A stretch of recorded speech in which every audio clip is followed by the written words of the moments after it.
Hey folks, Professor K here. So I'm going to answer one of the most commonly asked questions today about Adobe Illustrator in my classes, which is how on earth do I change the background color of my document? Let's get started.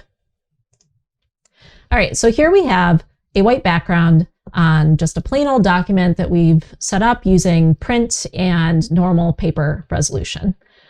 And what I'm going to do is I'm going to go through and show you the wrong way to do this first, because it's going to be the way that first comes up when you Google, and it will not work, I promise. So here's what you don't do. Do not do this.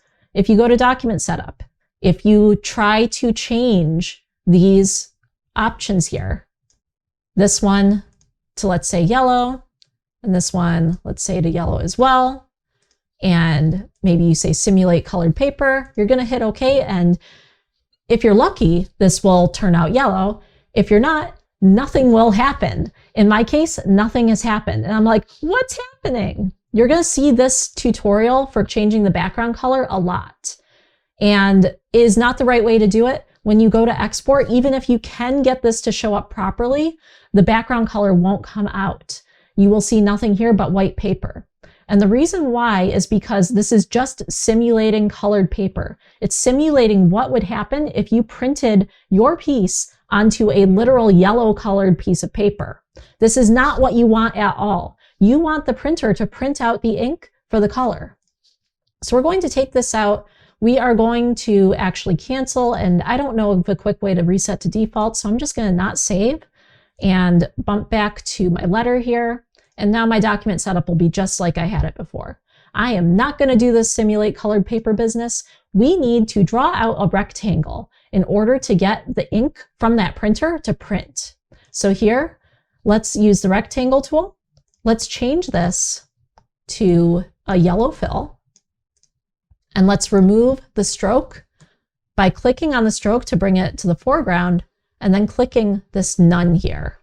So none, and now you can see there's no stroke there. Perfect. We are going to draw out just all the way around the background. You can even go a little beyond the edges. It's totally fine. A yellow square. And now we're ready to continue working. You can even just kind of go back this way. And I would recommend at this point in your layers palette to the right here, going to layers, clicking open this arrow, and then just using this here to toggle the lock. And that way you'll never select it again. You'll never accidentally move it. It makes it way easier to design. That is how you change your background color. When you go to export this or save it, let's do File, Export, Export for Screens.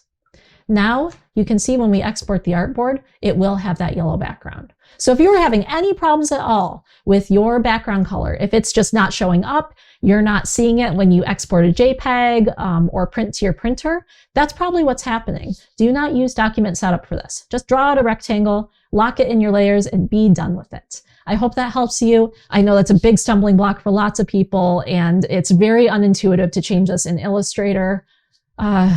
I'm not sure why. Photoshop's a lot easier for that particular thing, but we haven't learned Photoshop yet. I hope that helps. I'll see you later.